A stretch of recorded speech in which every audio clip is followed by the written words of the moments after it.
Hello दोस्तों, मैं श्रवण सिंह चौहान आप सबका साइंस एकेडमी की इस ऑनलाइन सेशन में स्वागत करता हूं।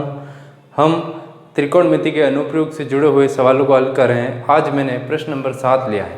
प्रश्न नंबर 7 कह रहा है कि एक मीनार है जिससे कुछ दूरी पर दो बिंदु स्थित हैं। मैंने प्रश्न को पढ़ते हुए एक चित्र का निर्माण किया है। मान लेते हैं AB ये मीनार है जिसकी ऊंचाई h मीटर है। मीनार से कुछ दूरी पर दो बिंदु स्थित है, एक है C और एक है D।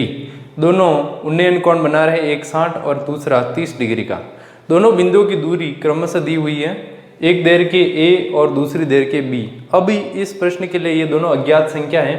इसमें क्या रखा कि A का मान B से ज़्यादा होगा, अर्थात जो बिंदु दूर होगा उसका दूरी A मीटर होगा और दूसरा जो कम दूरी पर होगा वो B इकाई दूरी पर होगा। तो मैंने इस तरीके से चित्र का निर्माण किया है। हम आगे हल करने के लिए क्या करेंगे, दोनों ही त्रिभुजों को लेकर चलेंगे और ऊंचाई का मान ज्ञात करने का प्रयास करेंगे। पहले मैं त्रिभुज का उपयोग कर रहा हूँ। पहले छोटा वाला त्रिभुज लेंगे। त्रिभुज ABC ले सकते हैं या बड़े वाले त्रिभुज से स्टार्ट कर सकेगा आप। तो मैं ABD से स्टार्ट करते हैं, ठीक है। बड़े त्रिभुज से स्टार्ट करते हैं। ABD में मेरे को लंब बटा आधार लेकर चलना है। लंब बटा आधार, लंब का मान देख सकते हो h है जो मान रखा है, और आधार का मान प्रश्न अनुसार A और B दे रखा है। लंब बटा आधार क्या होता है, tan थीटा। लंब का मान h, आधार का मान रखूंगा मैं A बराबर tan थीटा। थीटा का मान क्या है, वेरी गुड, 30 डिग्री। अब मैं आगे हल कैसे करूंगा कि h बटा A, tan 30 का मान रखा जाएगा। राइट हैंड साइड में देखिए tan 30 का मान क्या रखा है, 1/√3। आगे हल करने के लिए मैं A का गुणा आगे ले जाके करूँगा तो A बटा √3। इस तरीके से मेरे पास अज्ञात संख्या आएगी। h और A अज्ञात है, फिर भी मैंने h बराबर A बटा √3 उत्तर लाने का प्रयास किया। दूसरे त्रिभुज में इसी प्रकार लेकर चलेंगे। दूसरा त्रिभुज का नाम लिख रहा हूँ मैं, समकोण त्रिभुज ABC में। इसके अंदर भी मेरे को लंब का मान ज्ञात करना है। लंब अर्थात मीनार की ऊंचाई h का मान ज्ञात करना है, बराबर बटा में आधार का मान अपन को ज्ञात है, भले वो ABCD के रूप में हो, वापस वही tan थीटा ही होता है। लंब का मान h और आधार इस बार छोटे त्रिभुज ABC के लिए आधार B से C तक होगा जो कि B दे रखा है, बराबर tan थीटा का मान है 60 डिग्री। tan थीटा का मान रखेंगे तो मेरे पास h बटा B tan थीटा का मान tan 60 का मान आता है √3। अब मैं गुणा करूंगा तो मेरे पास h बराबर √3 और B समीकरण नंबर 2 आएगा। तो इस तरीके से मेरे पास दो समीकरण है भाई। एक आई h बराबर A बटा √3, दूसरा आया h बराबर √3B। अब मैं आगे उत्तर लाने के लिए क्या करूँगा, क्योंकि मेरे को समीकरण 1 और 2 दोनों में ही अज्ञात संख्या दे रखी है और उत्तर लाने के लिए मेरे को मीनार की ऊंचाई ज्ञात करनी है। इसलिए मैं क्या करूँगा, दोनों ही समीकरणों को गुणा कर दूंगा। समीकरण 1 व 2 से दोनों को मैं क्या कर रहा हूँ, दोनों को मैं गुणा कर रहा हूँ। तो समीकरण 1 व 2 को गुणा करने पर तो मैं लिखूंगा यहाँ समीकरण 1 व 2 को गुणा करने पर। अब गुणा करते हैं, देखिए तो h लेफ्ट हैंड साइड वाले लेफ्ट हैंड साइड से गुणा होंगे। तो देखिए इसका लेफ्ट हैंड h है, इसका लेफ्ट हैंड h है, h का h से गुणा h इंटू h। फिर राइट हैंड में जाऊंगा तो राइट हैंड है A बटा √3 इंटू इसका राइट हैंड A बटा √3 और समीकरण 2 का √3 इंटू B। √3B लिखूँ या इंटू 3 लिखूँ, एक ही बात है। अब इधर h का गुणा h से h स्क्वायर होता है और इस साइड √3 से √3 कट जाएगा और मेरे पास AB बच जाएगा। अब मेरे को चूँकि मीनार की ऊंचाई h का मान ज्ञात करना है, इसलिए मैं यहाँ से स्क्वायर हटाऊंगा तो अंडर लग जाएगा AB पर। तो इस तरीके से मेरे पास चूँकि दूरियाँ सभी अज्ञात संख्या में दे रखी है, इसलिए h बराबर मीनार की ऊंचाई बराबर √AB आएगा। तो उम्मीद है आप सबको ये क्वेश्चन समझ में आ गया होगा। मैंने केवल ऊंचाई का मान, लंब का मान ज्ञात करने का प्रयास किया, दोनों त्रिभुजों को लिया और दोनों से दो समीकरण आई। समीकरण 1 ये रही, समीकरण 2 ये रही। आगे उत्तर लाने के लिए मैंने समीकरण 1 व 2 को गुणा कर लिया, जिससे h बराबर √AB आ चुका है। इसी प्रश्न को मैं आगे लेकर चलूँगा और इसी के तरीके से एक अगला प्रश्न नंबर 26 को इसी तरीके से करेंगे। मैंने 26 को थोड़ा सा बदल दिया। देखिए परिवर्तन इतना सब हुआ है कि जो आधार से जो दोनों बिंदुओं की दूरी है वो एक 4 मीटर है और एक 9 मीटर है। दूसरा परिवर्तन क्या हुआ है कि जो कोण है वो कोण परिवर्तित होके क्या हो गए, पूरक कोण हो गए। तो इस तरीके से यदि मैं एक कोण को थीटा मानूंगा तो दूसरा कोण कितना होगा, पूरक कोण होगा, अर्थात 90 माइनस थीटा होगा। अपन जानते हैं कि पूरक कोण किसे कहते हैं, दो कोणों का योग अगर 90 डिग्री आता है तो उन दोनों कोणों को पूरक कोण कहते हैं। तो अब दूरियां और क्या दे रखी है, दूरियां एक तो दे रखी है 9 मीटर और एक है 4 मीटर। हल्का सा परिवर्तन किया जाएगा। देखिए ए बी डी के अंदर जब मैं जाऊंगा तो लंब बटा आधार टेन थीटा फॉर्मूला बनेगा ये h बटा ए की जगह मैं लिख लूँगा 9, क्योंकि ए की जगह 9 हो चुका, डी की जगह अब 4 लिखना है। फिर इस तरफ मैं लिखूंगा तो थीटा का मान बड़े वाले त्रिभुज के लिए 90 माइनस थीटा हो जाएगा और टेन 90 माइनस थीटा क्या होता है, हल्का सा परिवर्तन किया जा रहा है। देखिए h बटा 9 टेन 90 माइनस थीटा होता है कोट थीटा। अब 9 का गुणा इससे करूंगा तो मेरे पास समीकरण नंबर 1 क्या आएगी, 9 कोट थीटा, समीकरण नंबर 1। दूसरी समीकरण बनाने के लिए जाएंगे अपन तो समकोण त्रिभुज ABC में लंब बटा आधार बराबर टेन थीटा। इस बार आधार का मान क्या लिखना है, बस 4, तो बटा में मैंने 4 लिख लिया, बराबर में टेन थीटा कंटिन्यू करेंगे तो और 4 टेन थीटा के साथ गुणा हो जाएगा तो अपने पास h बराबर क्या आ जाएगा, 4 टेन थीटा। इसको मैं समीकरण नंबर 2 दूंगा। अब मेरे पास समीकरण नंबर 2 ऑलरेडी यहाँ पर आ चुकी है, तो मैं क्या करूँगा, समीकरण 1 और 2 को वापस गुणा करूँगा। तो समीकरण 1 है h, लेफ्ट हैंड हिस्सा इसका भी h, तो h इंटू एच कंटिन्यू होगा। इस तरफ जाएंगे, अब इस साइड वाला थोड़ा सा हिस्सा चेंज होगा क्योंकि इसके अंदर सवाल में थीटा दे रखा था, यहाँ पर थीटा नहीं दे रखा है, पूरक कोण के रूप में है। तो 9 cot theta into 4 tan theta. अब यहाँ पर मैं h का गुणा h से कर दूंगा तो h स्क्वायर, 9 का गुणा 4 से करिए 36 into cot theta. Cot theta का वैल्यू रखेंगे, कोट थीटा का फॉर्मूला क्या होता है, 1 बटा टेन थीटा। तो यहाँ पर कोट थीटा का फॉर्मूला लिखा 1 बटा टेन थीटा। ये टेन थीटा आगे अपनी जगह पर, 10 से 10 काट लूँ तो मेरे पास h स्क्वायर बराबर आएगा 36, और जब h लिखूँगा तो अंडूट 36, तो इसका मतलब h बराबर क्या आ गया, 6 मीटर। तो सवाल के अंदर पहले से ही हमको दे रखा है कि ऊंचाई कितनी आएगी, 6 मीटर। अब हमको सिद्ध करके बताना है कि वास्तव में मीनार की जो ऊंचाई है वो 6 मीटर आ रही है। तो h का मान क्या लिख लेंगे, 6 मीटर, और ये दूरी 4 मीटर थी, ये 9 मीटर थी। शुरुआत से अपन वापस करें तो प्रश्न नंबर 7 के जैसे ही इस सवाल को हल किया है, यहाँ पर a और b का मान दे रखा है और थीटा का मान अज्ञात दे दिया है, अर्थात पूरक कोण के रूप में हमको संकेत दिया है। तो मैंने समीकरण 1 कैसे बने, ABD से h बटा 9 ten 90 minus theta cot theta होता है, तो समीकरण 1 बनी h बराबर 9 कोट थीटा। समीकरण 2 बनाने के लिए त्रिभुज ABC का प्रयोग किया, लंब बटा आधार सेम टेन थीटा। अब b का मान यहाँ पर आधार का मान अर्थात 4 हो गया है। समीकरण 2 आएगी अपने पास h बराबर 4 टेन थीटा।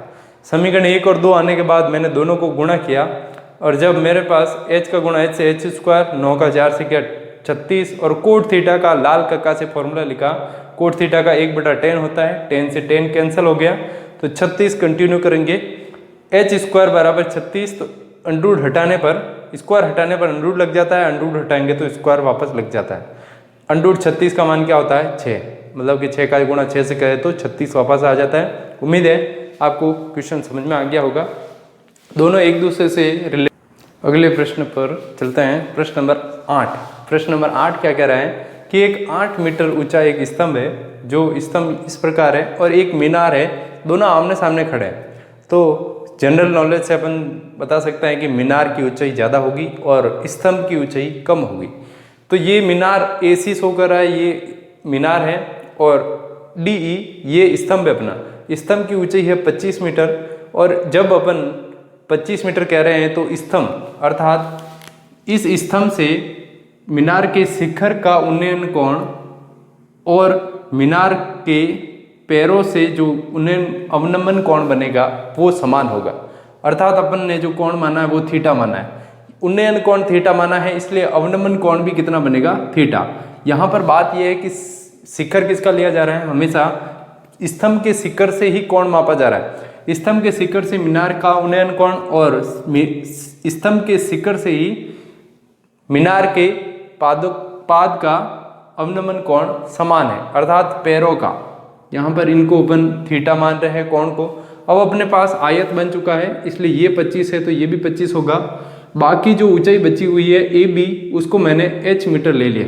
सबसे पहले अपन क्या क्या करेंगे, फर्स्ट त्रिभुज ये रहा, इसके अंदर मैं सबसे पहले आधार का मान ज्ञात करूंगा।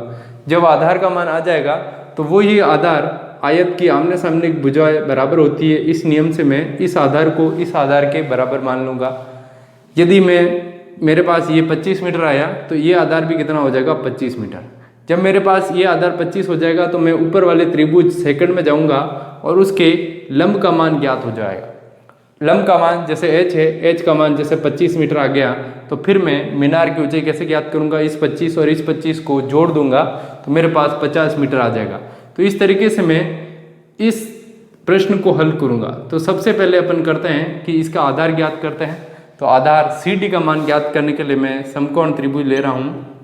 समकोण त्रिभुज EDC में मेरे को ज्ञात करना आधार, इसलिए मैंने लिखा आधार बटा लंब। आधार बटा लंब बराबर क्या होता है, कोट थीटा। कोट थीटा होता है। तो आधार मेरे पास कितना है, आधार है मेरे पास CD। अब आधार को मैं अज्ञात संख्या x भी ले सकता हूँ या फिर लंब जो भी आप चाहें वो लिख सकते हैं, बटा में 25 बराबर कोट थीटा। अब CD अर्थात अपने पास जो आधार है वो CD है, वो आधार कितना आ रहा है, 25 को इधर ले जाएंगे तो 25 कोट थीटा। समीकरण नंबर 1 देंगे इसका नाम। आधार का मान CD लिखें, एक ही बात है आधार लिखूं या CD लिखूं। अब दूसरे त्रिभुज में जाऊंगा। दूसरा त्रिभुज अपने पास आ रहा है समकोण त्रिभुज ABE में। क्योंकि अपन जानते हैं कि आयत की आमने सामने की भुजा बराबर होती है, इसलिए CD और BE, जो कि BE क्या है, ऊपर वाले त्रिभुज के लिए आधार है, वो समान होगा। तो ऊपर वाले त्रिभुज के लिए आधार पता चल चुका है, इसलिए मैं अब लंब बटा आधार लेकर चलूंगा। लंब बटा आधार क्या होता है, लंब बटा आधार क्या होता है, tan थीटा। थीटा का मान सेम रहेगा, थीटा दोनों के लिए थीटा ही काम कर रहा है। लंब का मान अब कितना हो रहा है, h। आधार का मान अपने पास अभी आ चुका है 25 कोट थीटा, बराबर में जाऊंगा tan थीटा। अब h का मान निकालने के लिए मैं क्या करूंगा, 25 कोट थीटा को इधर पक्षांतर करूंगा तो 25 cot theta dot tan theta. अब मैं इस कोट थीटा का सूत्र लिखता हूँ। कोट थीटा बराबर क्या होता है, पिछले प्रश्न के अनुसार 1/tan थीटा होता है। तो उम्मीद है आपको समझ में आ चुका होगा कि h बराबर 25 कोट थीटा की जगह मेरे को क्या लिखना पड़ेगा, 1/tan थीटा इंटू ये tan थीटा अपनी जगह पर रहेगा, tan से tan कैंसिल कर दिया जाएगा तो h बराबर कितना आ गया है, 25 मीटर। अर्थात अपने पास समीकरण 1 का कोई उपयोग ज़्यादा रहा नहीं, क्योंकि अपन ने पहले ही लिख लिया कि BE और CD दोनों बराबर होगा। तो इस तरीके से मेरे पास इस जो h यहाँ पर लिख रखा उसका मान भी कितना आ गया, 25 मीटर। तो इस तरीके से अगर मैं इस 25 और इस 25 को दोनों को जोड़ दूँ तो मेरे पास मीनार की कुल ऊंचाई, मीनार की कुल ऊंचाई 25 प्लस 25 अर्थात 50 मीटर। तो मीनार की कुल ऊंचाई कितनी आ गई, 50 मीटर। तो इस प्रश्न के अंदर भी अपन ने अज्ञात संख्याओं का प्रयोग करते हुए सवाल को हल किया है। हमारे पास दो त्रिभुज आए, तो पहले त्रिभुज में आधार का मान ज्ञात किया, जैसे ज्ञात होता है उस प्रकार अपन ने ज्ञात किया, आधार आया 25 कोट थीटा। अब ये आधार ऊपर वाले त्रिभुज छोटे वाले ABE के लिए आधार का काम करेगा। अपन ने h बटा आधार ही लिखा, आधार का मान भले 25 कोट थीटा एक अज्ञात रूप में है, फिर भी अपन ने उपयोग करते हुए आगे हल करना स्टार्ट रखा। फिर कोट थीटा आने पर इसका पक्षांतर यहाँ किया तो कोट थीटा का पिछले प्रश्न के अकॉर्डिंग ही को 1/tan थीटा में परिवर्तन किया, तो tan से tan कटने पर h का मान 25 मीटर बच गया। फिर अपन ने चित्रानुसार देखा कि h तो यहाँ से यहाँ तक ही है, बाकी भाग 25 मीटर ऑलरेडी दे रखा है, तो अपन ने 25 और 25 को जोड़ा और 50 मीटर अपने पास सवाल का आंसर आ चुका है। तो उम्मीद है मीनार की ऊंचाई आपको ज्ञात करना आ चुका होगा। प्रश्न नंबर 19 की ओर बढ़ा जाए। देखिए प्रश्न नंबर 19 क्या कह रहा है। प्रश्न नंबर 19 पिछले प्रश्न के जैसे ही बनाया गया है। देखिए चित्र दे रखा है यहाँ पर। पिछले प्रश्न में थीटा दे रखा था, अब थीटा का मान दे दिया है 45 और 60। प्रश्न कह रहा है कि एक टावर और एक मीनार दोनों आपस में समांतर क्रम में एक दूसरे के सामने खड़ी है। ये अपना टावर है और एक मीनार है। अब यहाँ से देखिए कि भवन के शिखर से 7 मीटर ऊंचा भवन है, तो भवन अब छोटा होगा और टावर की लंबाई ज़्यादा होगी। तो भवन के शिखर से जब टावर के शिखर को देखा जा रहा है तो उन्नयन कोण 60 डिग्री बन रहा है, और जब भवन से टावर के पैरों को देखा जा रहा है तो अवनमन कोण बनेगा, क्योंकि अब ऊपर से नीचे देख रहे हैं तो 45 डिग्री का अवनमन कोण बनेगा।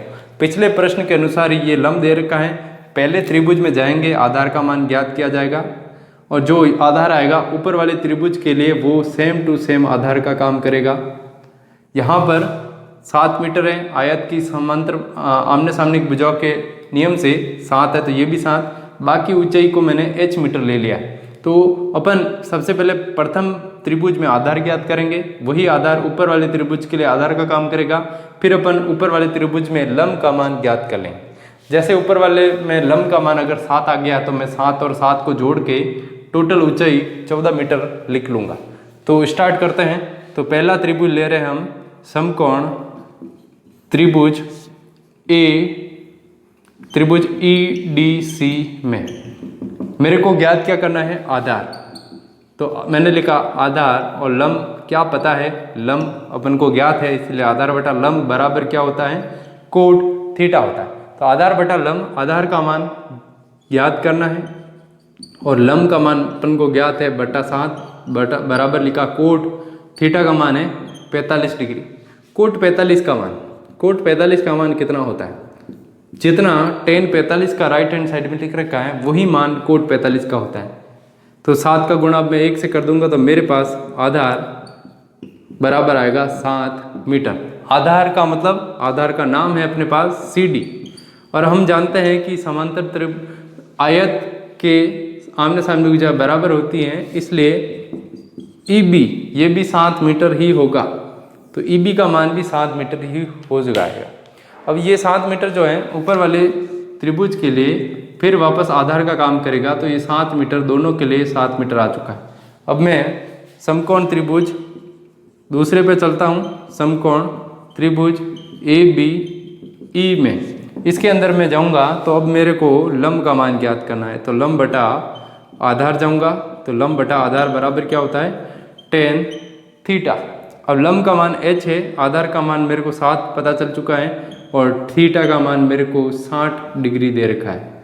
अब मैं tan 60 का मान रखूँगा तो h बटा 7, tan 60 का मान √3 होता है, तो मैं 7 का गुणा √3 से करके क्या लिखूँगा, h बराबर 7√3 मीटर। अब मेरे पास मीनार की ऊंचाई 7 थी, तो टावर की ऊंचाई फिलहाल पूरी तरीके से प्राप्त नहीं हुई है। अब मैं टावर की पूरी ऊंचाई ज्ञात करूँगा, तो टावर की कुल ऊंचाई के लिए क्या करूँगा मैं, 7 मीटर ऑलरेडी दे रखा था, मेरे को A से C तक की दूरी चाहिए, इसलिए 7 तो ऑलरेडी दे रखा है, ये 7 है तो ये भी 7। मेरे को h का मान और पता चल चुका है, h का मान और रखूँगा 7√3। अब यहाँ मैं हल करने के लिए क्या करूँगा, 7 कॉमन ले लूँगा तो अंदर बचेगा 1 प्लस √3। और √3 का मान कितना होता है, देखिए √3 का मान क्या होता है, 1.732। अब मैं इनको जोड़ दूंगा तो मेरे पास क्या आएगा, 7 × 2.732। अब मैं इनका गुणा कर दूंगा तो कितना आएगा, देखिए 7 दूनी 14, 22,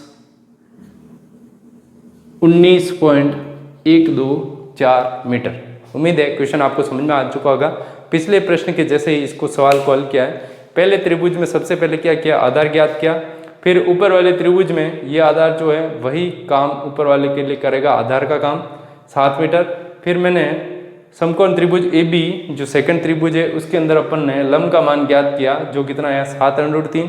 अब मैंने 7√3 h का मान और ये 7 दोनों को जोड़ा तो मेरे पास आया 19.124 मीटर। तो उम्मीद है क्वेश्चन आपको समझ में आ चुका होगा। तो मैं उम्मीद करता हूँ कि आज के जो मैंने प्रश्न लिए हैं आप सबको समझ में आए होंगे। आपने मैंने पिछले वीडियो अच्छी तरीके से देख लिया हो तो ये आगे का टॉपिक आपको कंटिन्यू तरीके से धीरे धीरे सब समझ में आने लगेगा।